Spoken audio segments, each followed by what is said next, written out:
حضرت هست. ببین همسر داغدارت شریک زندگانیت اومد.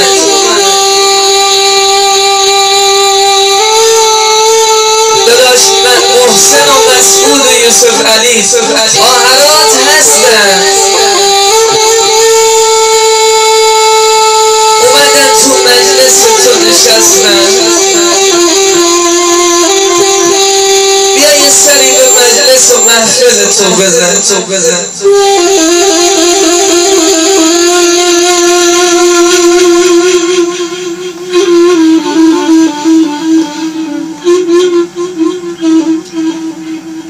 بگو مریم جان تو که مهربان بودی خواهرم، تو که هر موقع من صدات میزدم میگفتی جان دلم. چرا الان 1 ساله هر چقدر صدات میزنم جواب ما رو نمیدی؟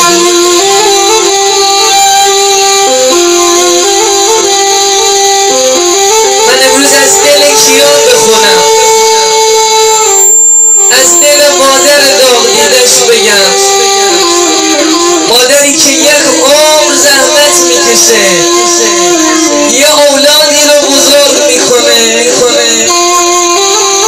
تمام دلخوشی مادر این جوانش جلوش راه میره کیف میکنه.